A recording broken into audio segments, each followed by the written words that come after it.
The year was 2347, and humanity was dying. Admiral Grace Mitchell stood alone on the bridge of the United Earth vessel Defiant, her tired eyes fixed on the tactical display. The screen showed a sea of red dots moving toward Earth like a swarm of angry insects. Each dot was a warship, and there were thousands of them. Behind her, the bridge crew worked in tense silence, their faces pale with fear they were trying to hide. Grace was 62 years old. She had given 40 years of her life to the fleet, fighting battles across dozens of star systems. She had seen friends die. She had ordered attacks that cost lives. But she had never seen anything like this. They were winning, and everyone knew it. 3 human colony worlds had already fallen. New Shanghai was gone, its 6 million inhabitants either dead or enslaved. The mining stations on had been reduced to floating debris. Mars had been hit so hard that the terraforming stations would take centuries to rebuild. Now the alien fleet was heading straight for Earth, the birthplace of humanity, the last stronghold of their species. Lieutenant, a young man with nervous hands and quick eyes, turned from his console. "Admiral, we're receiving a priority transmission from Earth Command. It's General." Grace nodded slowly. She already knew what this call would be about. There was only one option left, one secret weapon that the military had been developing for over a century. Most people thought it was a myth, a story told to boost morale. Grace knew better. She had seen the project files. She knew what it could do, and she knew what it might cost. The main screen flickered, and the worn face of General appeared. He was broadcasting from the underground bunker beneath the Rocky Mountains, the last secure military facility on Earth. Behind him, Grace could see officers running back and forth, their movements frantic. The situation was bad. Admiral Mitchell said, his voice heavy with exhaustion, "I'm authorizing the deployment of Project Thunder." A quiet gasp went through the bridge. Even those who thought Project Thunder was just a rumor understood what this meant. Earth Command was desperate enough to try anything. Grace kept her face calm, though her heart was beating faster. "Sir, the Prometheus array has never been tested at full power. We don't know if it will work. We don't even know if the station will survive the firing sequence." His eyes, bloodshot from lack of sleep, met hers through the screen. "I know the risks, Admiral, but the fleet will reach Earth orbit in 6 hours. 6 hours, Grace. After that, there won't be anyone left to worry about test results." He paused, and his voice dropped lower. "You have your orders, make them count." The transmission ended, leaving the bridge in silence. Grace turned to face her crew. There were 37 of them, men and women who had followed her through impossible battles and narrow escapes. They had trusted her with their lives more times than she could count. Now she was about to ask them to trust her one more time. "You all heard the General," she said, her voice steady. "We're heading to the Prometheus array in the asteroid belt. Our mission is to activate thee and fire on the flagship." She paused, making sure to meet each person's eyes. "I won't lie to you. This might be a one-way trip. The weapon is experimental. The power requirements are extreme. There's a real chance that firing it will destroy the station and everyone on it." Nobody spoke. The only sound was the soft hum of the ship's engines. "Anyone who wants to transfer to another vessel, speak now. I won't think less of you. You've already given more than anyone could ask." The silence stretched on for a long moment. Then Lieutenant straightened in his chair, a small smile playing at the corner of his mouth. "With respect, Admiral, we didn't join the fleet because we wanted safe jobs. We're with you." Around the bridge, heads nodded in agreement. Grace felt a warmth spread through her chest, a feeling she recognized as pride mixed with something deeper. These people were more than her crew. They were her family. "Then let's go make history," she said. "Helm, set course for the Prometheus array. Maximum burn." The Defiant's engines roared to life, pushing the ship toward the asteroid belt at maximum speed. Through the viewport, Grace could see the distant stars wheeling past as the ship turned. Somewhere out there, beyond the cold darkness of space, Billions of people were looking up at the sky and wondering if they would live to see another day. Grace walked to the observation window and pressed her palm against the cold glass. Earth was just a small blue dot from here, barely visible among the stars. It looked so fragile, so small. And yet everything humanity had ever built, every story ever told, every child ever born had come from that tiny world. She thought about her own family. Her daughter lived in Seattle with her husband and 2 children. Grace had missed so many birthdays, so many holidays, always chasing the next mission, the next battle. She had told herself there would be time later, time to make up for all the moments she had missed. Now she wondered if later would ever come. Behind her, the crew continued their work with quiet determination. Navigation Officer Amy plotted the fastest route to the asteroid belt. Chief Engineer Daniel Brooks ran diagnostics on the engines, making sure they could handle the sustained burn. Communications Officer Peter monitored the fleet channels, tracking the movements of both human and ships. The journey to the Prometheus array would take 2 hours at maximum speed. 2 hours to prepare for a moment that would either save humanity or end it. 2 hours to say goodbye, to make peace, to find whatever courage they had left. Grace remained at the window, watching the stars. She had spent her whole life among them, traveling from one distant point of light to another. Space had always seemed infinite, full of endless possibilities. Now it felt small, crowded with enemies who wanted nothing more than to wipe humanity from existence. But they had made a mistake. They had underestimated humans. They saw a young species, barely 2 centuries old in space, with primitive technology and limited resources. They expected easy conquest, quick surrender. They didn't understand that humans never surrendered, not when their homes were threatened, not when their children were in danger. Humans fought, even when the odds were impossible, especially when the odds were impossible. Grace smiled grimly at her reflection in the glass. They were about to learn a lesson that many enemies had learned before them, a lesson written in blood and fire throughout human history. Never corner a human, never threaten what they love, because when you do, they will find a way to fight back. They will build weapons you never imagined. They will sacrifice everything to protect their own. And sometimes, just sometimes, they will win. The Defiant flew on through the darkness, carrying the last hope of humanity toward an uncertain future. Behind them, Earth waited in silence.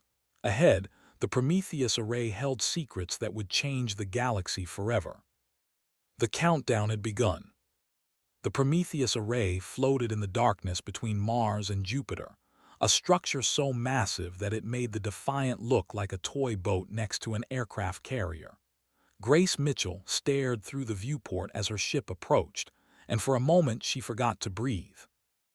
The station was 20 kilometers long, most of it taken up by a single barrel made of superconducting metal coils. These coils, thousands of them arranged in perfect sequence, would generate the magnetic fields needed to accelerate a projectile to speeds that had only existed in theory until now. Around the barrel, support structures spread out like the branches of a metal tree, housing power generators, crew quarters, and the massive capacitor banks that would store the energy needed for a single shot. Building this weapon had taken humanity 50 years and the resources of 3 asteroid belts. Entire generations of scientists and engineers had dedicated their lives to making it work. Some had died without ever seeing it completed. Now, as the Defiant docked with the station, all of that work would be put to the test. Dr. Samuel Gray was waiting in the docking bay when Grace stepped off the ship. He was younger than she expected, barely 40 years old, with messy brown hair and eyes that carried the tired look of someone who hadn't slept in days. His white coat was wrinkled, and there was a coffee stain on his sleeve that he didn't seem to notice. "Admiral Mitchell," he said, extending a hand that trembled slightly. "I wish we were meeting under better circumstances." Grace shook his hand firmly. "So do I, Doctor. What's our status?" Samuel led her through the station's corridors, talking quickly as they walked. The halls were crowded with technicians running in every direction, carrying equipment and shouting instructions to each other. The air was hot, much hotter than it should have been, and Grace could feel sweat forming on her forehead. "The charging sequence has already begun," Samuel explained. "The capacitor banks need 4 hours to reach full power. Right now, we're at 32% and climbing." He paused at a junction, checking a tablet in his hand before turning left. "But I have to be honest with you, Admiral. We've never done this before, not at full power." "What are the risks?" Samuel stopped walking and faced her directly. His young face was lined with worry, and his hands wouldn't stop moving, fidgeting with the tablet like he needed something to hold onto. "Our simulations suggest a 60% chance of success. The other 40%, he swallowed hard. "The other 40%, the capacitor banks overload and the entire station is destroyed." Grace absorbed this information without letting her expression change. 60%. Better odds than she had expected, honestly. Better odds than they had in any straight fight against the fleet. What can we do to improve those numbers? A small light appeared in Samuel's eyes, the spark of a scientist being asked to solve a problem. "I have some ideas. Modifications to the power distribution system that could reduce the strain on the capacitors. If my team works fast, we might be able to push our success rate up to 70, maybe 75%. "Then do it, you have 4 hours. Samuel nodded and hurried away, already calling orders to his team through his communicator. Grace watched him go, feeling a strange mix of hope and fear. So much depended on that young man and his calculations. The fate of 8 billion people rested on equations and engineering that most of humanity would never understand. She continued through the station to the main command center, where the firing controls were located.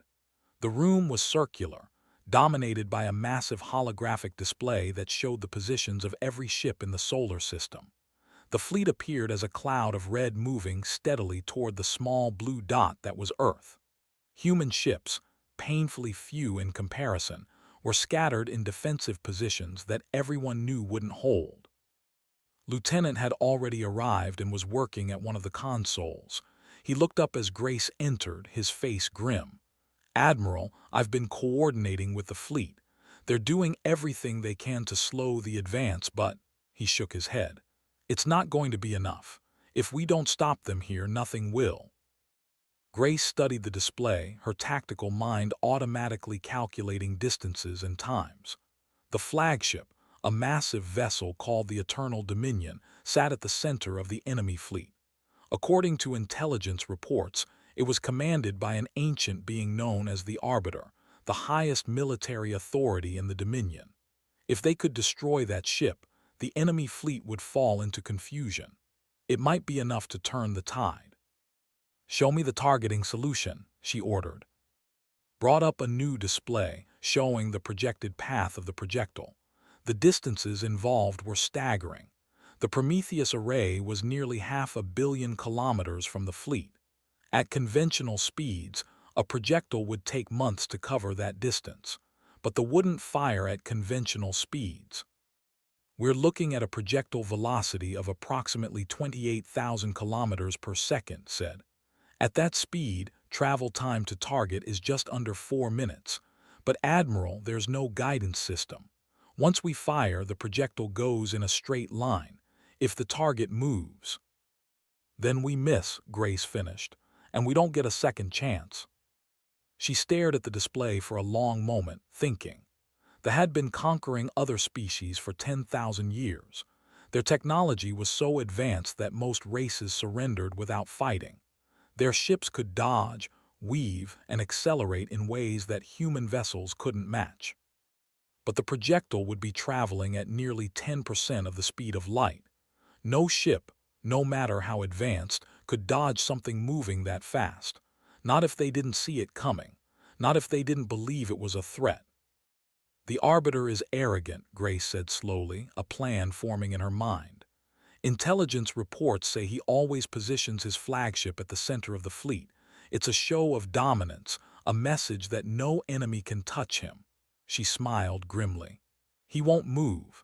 He won't even try to avoid our shot. He'll want to prove that human weapons can't hurt him. His eyes widened as he understood. You're counting on his pride to keep him in place. I'm counting on his pride to kill him.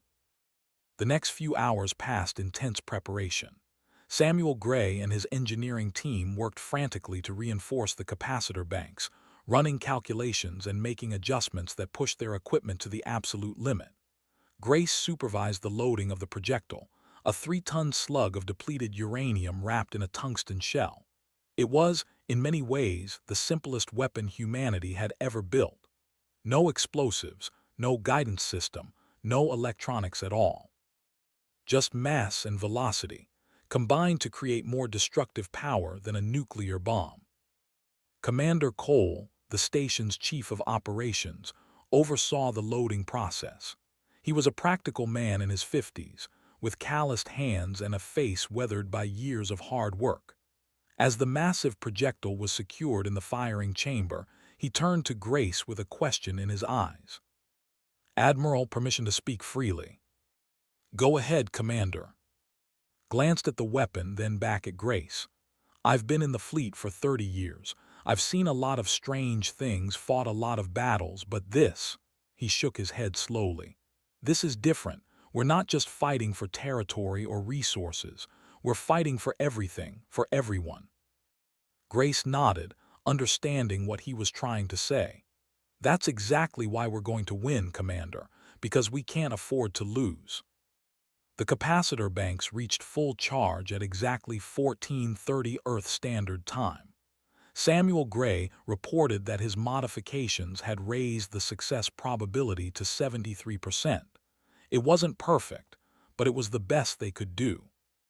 Grace took her position in the command center, surrounded by her crew and the station's personnel. Through the viewport, she could see the stars stretching out into infinity. Somewhere in that vast darkness, the enemy fleet was coming closer with every passing second. She took a deep breath and gave the order that would change history. "Begin firing sequence." The Arbiter had lived for 800 years, and in all that time, he had never known defeat. He stood on the bridge of the Eternal Dominion, his 4 eyes scanning the tactical displays with cold satisfaction. The human grew larger in the viewport with each passing hour, a blue and green jewel suspended in the darkness of space. Soon it would belong to the Dominion, just like 300 other worlds before it. The Arbiter was tall even by standards, nearly 3 meters in height, with skin the color of polished silver and limbs that moved with mechanical precision. His body was more machine than flesh now, upgraded over centuries with the finest cybernetic enhancements his empire could provide. He had overseen the conquest of 47 species. He had crushed rebellions, destroyed fleets, and brought entire civilizations to their knees. Humans, he reflected, had been more annoying than most. They had emerged from their single star system barely 2 centuries ago, crawling into space with primitive fusion engines and weapons that the Dominion had abandoned before. The Arbiter had expected them to submit within a decade, as all other species did when faced with power. Instead, they had fought. They had fought when their colonies were destroyed. They had fought when their fleets were shattered. They had fought when any rational species would have surrendered and accepted their place as servants of the Dominion. It was irritating, this human stubbornness, like trying to crush an insect that refused to stop crawling. But today that crawling would end. "High Commander," said Vex, the Arbiter's tactical officer. Vex was young by standards, only 200 years old, and still carried the enthusiasm of youth. "Our long-range sensors are detecting unusual readings from the human defensive perimeter. There appears to be a massive energy buildup in their asteroid belt." The Arbiter turned his attention to the sensor display. A structure appeared on the screen, a long cylindrical shape surrounded by support frameworks and power generators. The configuration was unmistakable to anyone with military training. "A kinetic weapon," the Arbiter said, his voice carrying a note of amusement. "How quaint." Vex studied the readings with growing concern. "The energy signature is substantial, High Commander. Whatever they're building, it's drawing power at levels I've never seen before." "And what do you think it will accomplish?" The Arbiter gestured dismissively at the display. "Kinetic weapons are ancient technology, Vex. We abandoned them 10,000 years ago in favor of plasma and antimatter systems. Our shields can deflect asteroid impacts. A simple projectile, no matter how fast, poses no threat to this vessel." Vex hesitated, clearly wanting to argue but knowing better than to contradict the High Commander directly. "Should we alter course to avoid it, just as a precaution?" The Arbiter considered the suggestion for a moment, then rejected it with a slow shake of his head. "No, let them fire their primitive weapon. Let them see how useless their resistance truly is." He settled back into his command chair, a throne of polished metal that elevated him above the rest of the bridge. "When their greatest effort fails, their spirit will break. They will finally understand that fighting the Dominion is pointless." Around the bridge, other officers nodded in agreement. They had all seen this pattern before with other species. The final desperate attack, the last attempt at defiance, followed by total collapse when it achieved nothing. Humans were just another conquest waiting to happen. The Arbiter allowed himself a moment of satisfaction. In a few hours, this war would be over. The human would fall, and the last organized resistance would be crushed. The Dominion's rule would extend across another star system, another collection of servants to feed the Empire's endless hunger. He had no way of knowing that his confidence was about to destroy him. Far away on the Prometheus array, the final countdown had begun. Grace Mitchell watched the power readings climb higher and higher, entering ranges that had only existed in computer simulations until this moment. The station groaned around her, metal stressed beyond its design limits as the capacitor banks charged to full capacity. The air was so hot now that everyone was sweating, and the lights flickered as the power system struggled to handle the load. "Charging at 92%, Samuel Gray reported, his voice tight with tension. His eyes never left his console, watching numbers that represented the difference between survival and destruction. 95%, 98. Grace stood in the center of the command room, her hands clasped behind her back, her face carved from stone. Around her, the crew worked with desperate efficiency, checking and rechecking systems that had never been tested under these conditions. Everyone knew what was at stake. Everyone understood that the next few minutes would determine the fate of their entire species. 100% charge achieved, Samuel announced. "Capacitor banks are stable. We're ready to fire." Grace nodded slowly, targeting status. Lieutenant checked his console. "The flagship is holding position at the center of their fleet. No evasive maneuvers detected. They're not even trying to avoid us." Just as she had predicted, the Arbiter's arrogance was keeping him exactly where she needed him to be. He didn't believe human weapons could hurt him. He was about to learn how wrong he was. "Lock firing solution," Grace ordered. "Prepare to fire on my command." The station hummed with barely contained energy, like a giant beast straining against its chains. Grace could feel the vibration through the floor, through the walls, through the very air around her. 20 kilometers of superconducting coils were waiting to activate, ready to hurl a 3-ton projectile across half the solar system at speeds that imagination. She thought about Earth, about the billions of people waiting there, hopping for a miracle. She thought about her daughter in Seattle, about the she had never spent enough time with. She thought about all the soldiers who had already died in this war, all the colonies that had been destroyed, all the futures that had been erased. "No more," she promised silently. "This ends now." "Admiral," said quietly, "the fleet is asking for confirmation. They want to know if we're really going to fire." Grace allowed herself a small, grim smile. Tell them yes. Tell them to watch closely. They're about to see something that has never been done before. She took a deep breath, feeling the weight of history pressing down on her shoulders. In a few seconds, she would give an order that would either save humanity or prove once and for all that they were doomed. There was no middle ground, no second chance, no room for error. The targeting computer beeped, confirming that the firing solution was locked. The capacitor banks hummed at full power. The projectile sat in the firing chamber, waiting to be unleashed. Grace Mitchell straightened her shoulders and spoke the words that would change the galaxy forever. Fire. The words seemed to hang in the air for an endless moment. Then the Prometheus array came alive. The first magnetic coil activated with a sound like thunder, grabbing the projectile and hurling it forward. The second coil caught it and added more velocity. Then the third, the fourth, the fifth, each one accelerating the 3-ton slug faster and faster down the 20-kilometer barrel. The station shook like it was being torn apart. Consoles exploded in showers of sparks. The lights went out, replaced by the red glow of emergency systems.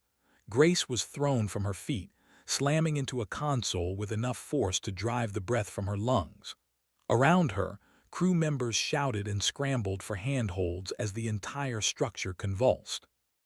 The projectile exited the barrel at 28,000 kilometers per second. For a single heartbeat, the station had drawn more power than the entire Earth used in a day. The recoil had been catastrophic, tearing apart support structures and overloading systems throughout the facility. But the weapon had worked. The shot was away. Grace pulled herself up from the floor, blood running from a cut on her forehead. Through the chaos, she heard his voice calling out the words she had been waiting her entire life to hear. Projectile away, tracking confirmed successful launch. Time to impact, 4 minutes 37 seconds. She staggered to the viewport and looked out into the darkness of space. Somewhere out there, invisible to the naked eye, a piece of metal was racing toward the enemy at nearly 10% of the speed of light. In 4.5 minutes, it would either destroy the flagship or prove that humanity's last hope had been nothing but a dream. Grace pressed her hand against the glass and began to count the seconds. The projectile flew through space in perfect silence. There was no sound in the vacuum, no dramatic roar of engines or whistle of displaced air. Just 3 tons of metal moving at 28,000 kilometers per second, crossing the vast emptiness between the asteroid belt and the fleet. It was invisible to the naked eye, too small and too fast for any human to track without instruments. But the targeting computers on the Prometheus array followed its path with perfect precision, counting down the seconds to impact. On the station, Grace Mitchell stood at the viewport, her injured hand pressed against the glass. Blood from the cut on her forehead had dried on her face, but she didn't bother to wipe it away. Her entire attention was focused on the tactical display, where a single blue dot raced toward the cloud of red that represented the enemy fleet. 3 minutes to impact, Lieutenant announced. His voice was steady, but his hands shook as he worked his console. Around him, the command center was a mess of sparking wires and broken equipment. The firing sequence had nearly torn the station apart, but they were still alive and the shot was still on target. Dr. Samuel Gray emerged from beneath a console where he had taken shelter during the recoil. His white coat was torn and covered in scorch marks, but his eyes were bright with fierce hope. "The capacitor banks are destroyed," he reported. "Even if we wanted to fire again, we couldn't. This is our only shot." Grace nodded without turning from the viewport. "Then let's make sure it counts." Far across the solar system, on the bridge of the Eternal Dominion, the first warning came too late. Vex stared at his sensor display with growing horror. "High Commander, I'm detecting an incoming projectile. The velocity reading must be wrong, it says." "What does it say?" the Arbiter demanded, finally giving the situation his full attention. "It says the projectile is traveling at nearly 10% of light speed. Vex's 4 eyes were wide with disbelief. That's impossible. No kinetic weapon can achieve those velocities. The Arbiter rose from his command chair and crossed to the sensor station in 3 long strides. He studied the readings himself, his mechanical mind processing the data with perfect clarity. The numbers were undeniable. The human projectile was real, and it was moving faster than any weapon the Dominion had ever encountered. "Evasive maneuvers," he commanded, his voice cutting through the sudden chaos on the bridge. "All ships scatter formation, get us out of its path." But the Eternal Dominion was a massive vessel, built for power rather than speed. It weighed millions of tons, and its engines were designed for sustained acceleration, not quick dodges. The ship began to turn, but slowly, far too slowly. "We can't avoid it," Vex said, his voice small with terror. "At that velocity, we need at least 6 minutes to clear the impact zone. We have less than 2. The Arbiter stood frozen for a moment that stretched into eternity. For the first time in 800 years, he felt something he had almost forgotten existed: fear. "Shields to maximum," he ordered, forcing his voice to remain calm. "Divert all power to forward barriers. We will weather this storm." Around him, his crew scrambled to obey. Power was rerouted from weapons and engines to the shield generators. The Eternal Dominion's defensive screens blazed to life at their maximum setting, layers of energy designed to deflect plasma bolts and particle beams. But the shields had never been tested against a projectile moving at 10% of light speed. They had never been designed for such a thing. No one in the Dominion had ever imagined that such a weapon was possible. The Arbiter watched the tactical display, counting down the seconds. Part of his mind was already calculating alternatives, wondering if he could reach an escape pod in time, wondering if any of his crew could survive what was coming. But he didn't move. He was the High Commander of the fleet. He would not run. He would not show fear. Even if that pride killed him. On the Prometheus array, Grace Mitchell watched the final seconds tick away. 30 seconds to impact, said. Grace's heart was pounding so hard she could feel it in her temples. The tactical display showed the projectile closing the last of the distance, a tiny blue dot about to collide with the massive red shape of the enemy flagship. Everything they had worked for, everything they had sacrificed, came down to this moment. 20 seconds. She thought about all the people who had made this possible, the engineers who had spent decades building the array, the scientists who had solved problems that everyone said were impossible, the soldiers who had died buying them time. They were all here with her now, in this moment, waiting to see if their work had meant anything. 10 seconds. Grace held her breath. 5, 4, 3, 2, 1. The projectile struck the Eternal Dominion at 28,000 kilometers per second. The shields never had a chance. They were designed to deflect energy weapons, to absorb and disperse plasma bolts over their entire surface. But the projectile was pure mass, concentrated into a single point, moving faster than anything that had ever faced. It punched through the shields like they weren't even there. The 3-ton slug hit the flagship's hull and kept going. It tore through the outer armor, through the crew decks, through the engineering section. It passed through the ship's main reactor, triggering a catastrophic containment failure. It exited through the far side of the vessel in a spray of molten metal and vaporized flesh. The kinetic energy released by the impact was equivalent to a small asteroid strike. The Eternal Dominion, the flagship of the fleet, the most powerful warship in known space, broke apart in a cascading series of explosions that lit up the void like a new star.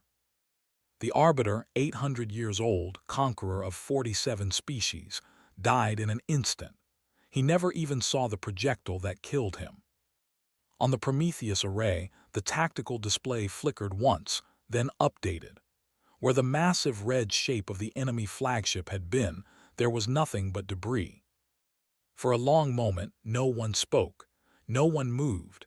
The magnitude of what had just happened was too large to process. Then let out a shaky laugh. "Direct hit," he said, his voice breaking with emotion. "The Eternal Dominion is destroyed. The Arbiter is dead." The command center erupted in cheers. Technicians hugged each other. Soldiers wept openly. Samuel Gray collapsed against a console, laughing and crying at the same time. After everything they had been through, after all the fear and sacrifice, they had done the impossible. Grace Mitchell remained at the viewport, tears streaming down her face. She didn't try to stop them. She had earned these tears. They all had. Through the glass, she could see the stars stretching out into infinity. And somewhere in that vast darkness, a single shot had changed history. The first human had fired, and its target had been annihilated. She pressed her hand against the glass one more time, thinking of Earth, thinking of her daughter, thinking of all the people who would live to see another sunrise because of what they had done here. "We did it," she whispered. "We actually did it." Behind her was already receiving reports from the fleet. Without their flagship, without the Arbiter's leadership, the ships were falling into confusion. Some were retreating. Others were breaking formation. The coordinated attack on Earth had collapsed into chaos. The war wasn't over. There would be more battles, more sacrifices, more difficult days ahead. But for the first time since the conflict began, humanity had hope.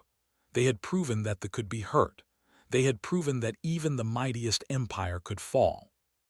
And somewhere across the galaxy, other species were watching. Other worlds were taking note. The news of what happened here would spread like wildfire, carrying a message that would change everything. Humans had built a weapon that could kill gods. And they weren't afraid to use it. The news spread across the galaxy like a shockwave. Within hours of the battle, every species with access to interstellar communications had heard what happened. A young race called humans, barely 2 centuries old in space, had destroyed the flagship of the Dominion with a single shot. The Arbiter, who had conquered 47 species and ruled with an iron fist for 800 years, was dead. His mighty warship was nothing but scattered debris floating in the void. For species that had lived under oppression for generations, the news was almost impossible to believe. The Dominion had seemed invincible. Their technology was so advanced, their fleets so numerous, that most civilizations had given up hope of ever being free. They had accepted servitude as the price of survival. But now everything had changed. The Collective, a trade federation that had paid tribute to them for 300 years, held an emergency council meeting. After 6 hours of heated debate, they voted unanimously to cease all tribute payments. The Republic, conquered so long ago that most of their people had never known freedom, began secretly rebuilding their military. The clans, a warrior culture that had been forced to serve as shock troops, quietly started making contact with other subject species. Revolution was in the air. 6 months after the battle, Admiral Grace Mitchell stood before the United Earth Council in the Great Assembly Hall beneath the Rocky Mountains. The room was filled with the most powerful leaders on Earth, men and women who controlled the fate of billions. They had gathered to hear her report on the new galactic situation. Grace was different now than she had been on the day of the battle. The cut on her forehead had healed into a thin white scar, a reminder of what they had survived. Her hair was grayer, her face more lined, but her eyes still held the same fire, the same determination that had carried her through the darkest moments of the war.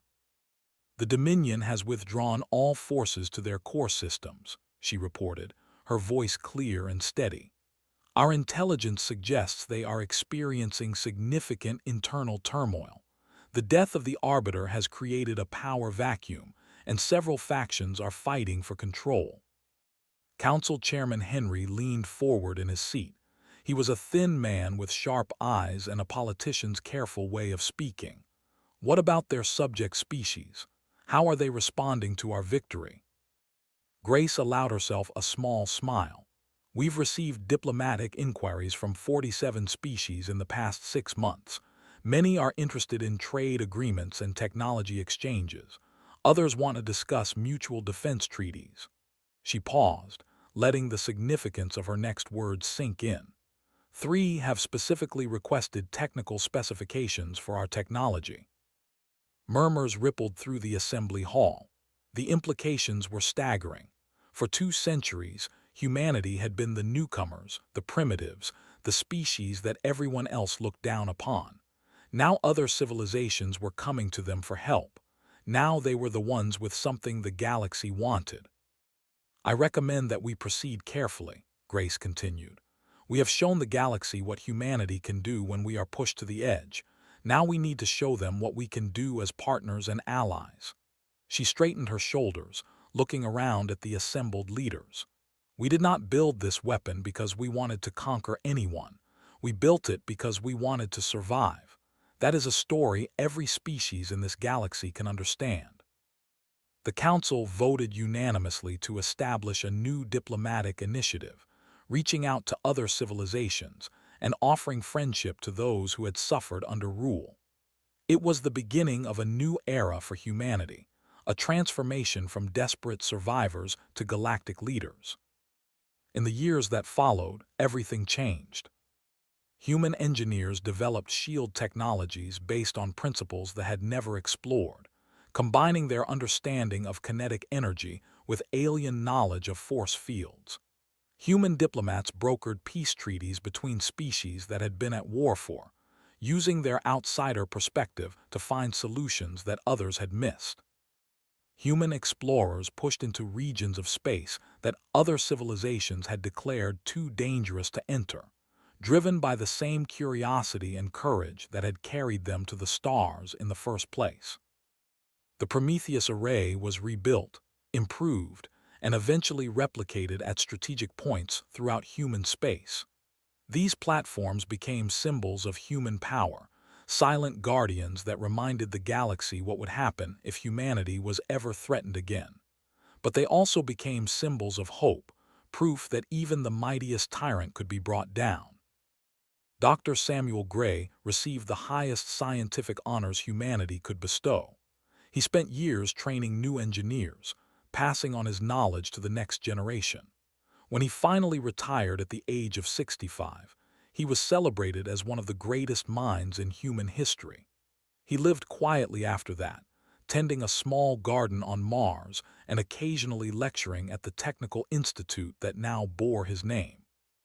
Commander Cole was promoted to captain and given command of his own vessel, the UES Defiance. He served with distinction for another 15 years, leading missions that pushed the boundaries of known space.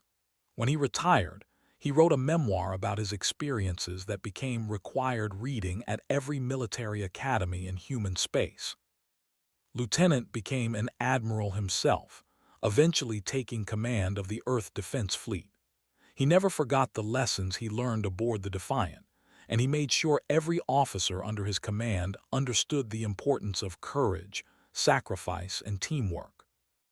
And Grace Mitchell, the woman who had ordered the first shot fired, lived long enough to see humanity take its rightful place among the great powers of the galaxy.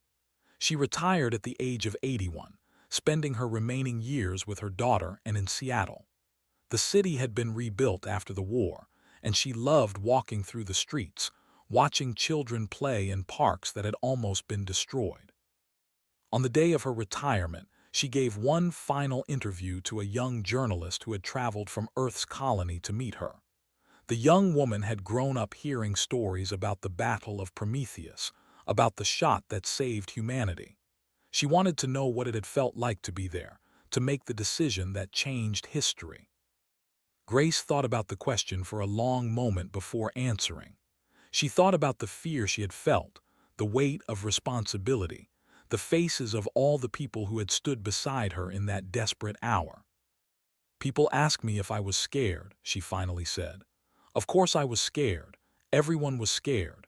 We were facing the end of everything we loved, and we had nothing left but one untested weapon and a hope that it would work." She smiled, and the expression carried decades of hard-won wisdom. But fear doesn't mean you can't act. Fear means you have something worth fighting for. She looked out the window of her home, at the blue sky and the green trees and the children playing in the distance. All of it had almost been lost. All of it had been saved by courage and sacrifice and a refusal to give up, even when the odds seemed impossible. "We fired that because we believed in our future," Grace said. "We believed that humanity deserved to survive, to grow, to explore the stars. And that belief, more than any weapon, is what saved us." She turned back to the journalist, her eyes bright with tears and pride. "Remember that, young lady. When you face your own impossible moments, remember that belief is the most powerful weapon of all." The interview ended, and Grace Mitchell passed into history. But her legacy lived on. Across the galaxy, other species told stories about the humans, about their strange combination of fragility and strength. They were small creatures, with short lives and soft bodies, but they had hearts that refused to break and minds that found solutions where none should exist. They had built a weapon that could kill gods. And in doing so, they had proven that courage was not the absence of fear, but the decision to act despite it. The first human had fired, and the galaxy would never be the same.